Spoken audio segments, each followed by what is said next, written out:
Hey everyone, I am Coach Linda, and this is 100 Days of Purpose. And I just realized I don't have my banners on, so let me go ahead and put those up while I am chit chatting with you.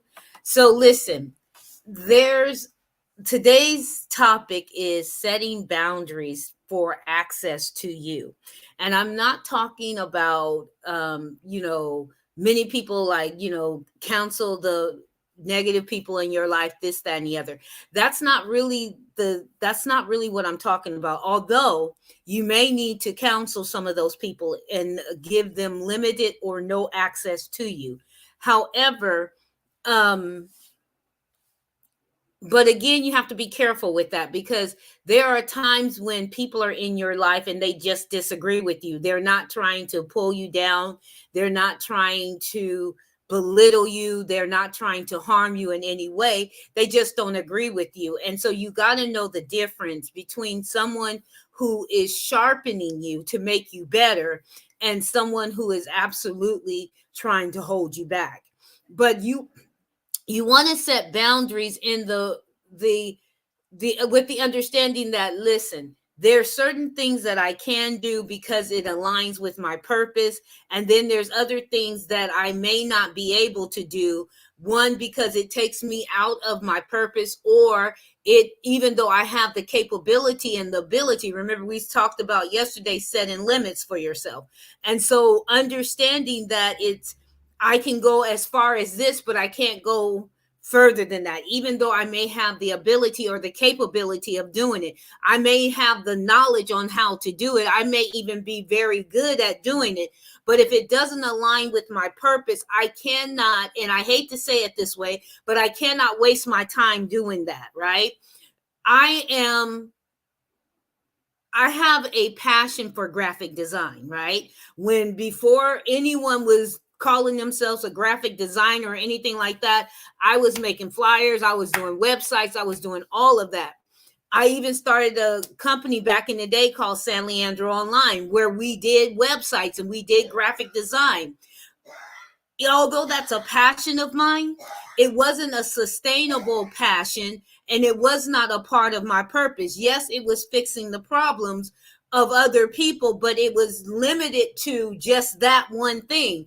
I didn't get the sense that I get when I'm helping someone in every area of their lives. I wasn't helping them in every area of their lives. I was just helping them for that specific reason. And so even though I have the ability and the capability even now to still do that, I don't give it time. I don't give it energy. Now I may create something for me and I throw it together and make okay, it looks good, let's go. It doesn't have to be professional and all of that stuff that I would give to a client, but I may throw something together real quick so I can get something out. You might have seen a flyer that I've done for myself, or even the little thing that comes on when right before I come on here. I created that in Canva. It's not the best, but it's just something to make it cohesive or consistent, right?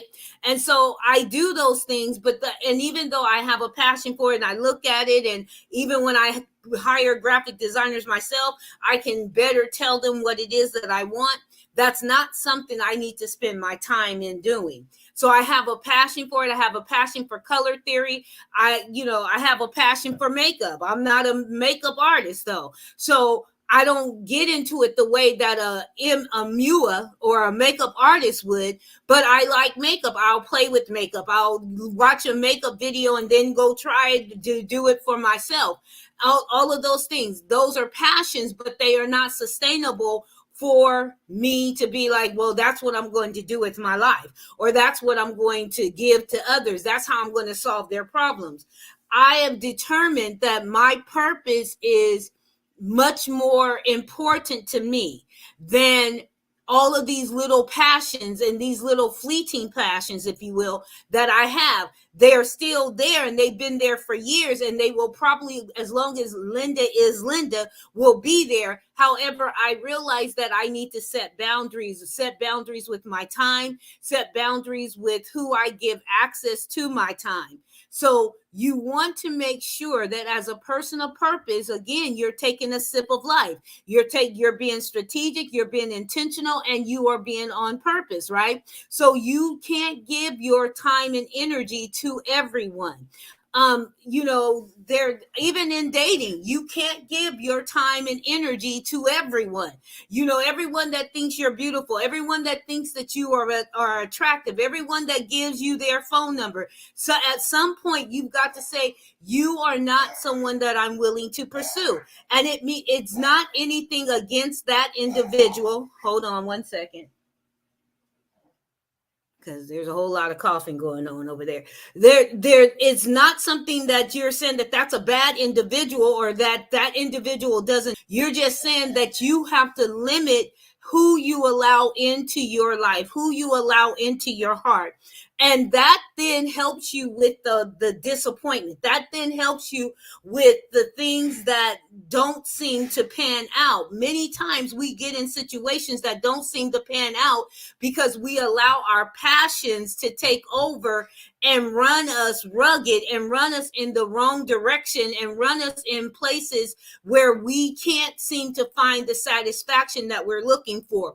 The one thing that I've recognized with purpose is that when you are operating on purpose, when you are living a life of purpose, true purpose, not this made up stuff, not this I'm doing this and this is my job and this is my title and that's I'm doing my purpose, right?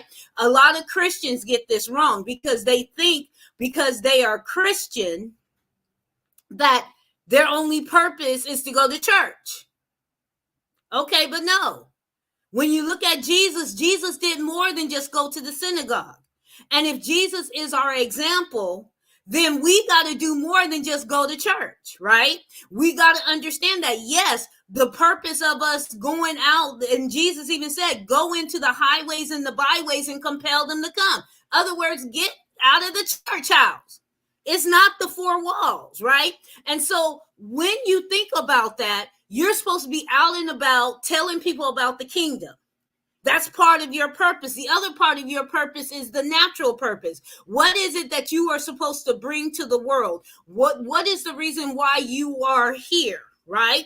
Are you here just to be a mother? Are you here just to be a father? Are you here just to be a spouse to someone else? Are you here just to raise your kids? Are you here just to go to work on a 9-to-5 job? Are you here just to get on Facebook or TikTok or whatever it is that you do that you find that you think is your purpose?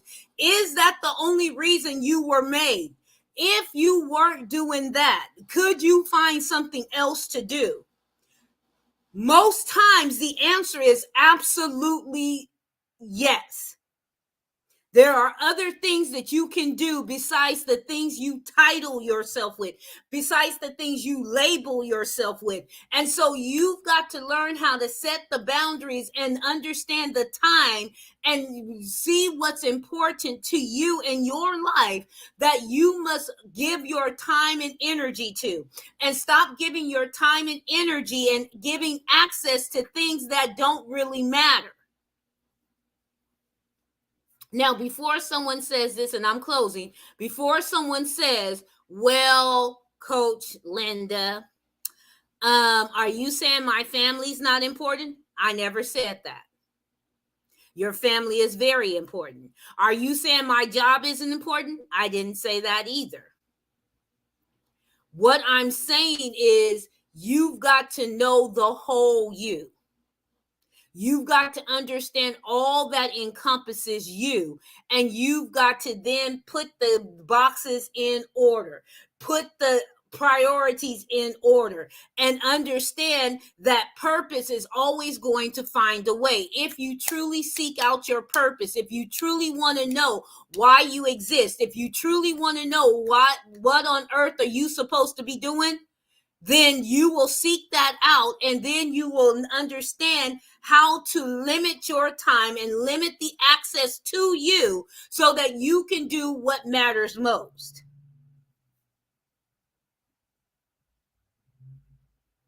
Because that's what it's all about. If you're going to be strategic, intentionally, on purpose, doing your life, doing you, as the saying goes, just do you. If you're just going to do you, then do you right.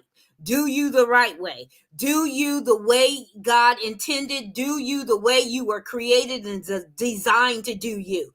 Do not go and live a life of settlement, if you will. Do not live a life where I'm just settling for whatever comes my way, and this is just life, and this is just how it is. But what if what you're experiencing right now isn't truly life?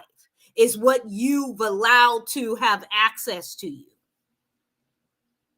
It's what you let come hither to you, as opposed to saying, wait a minute, I don't want that.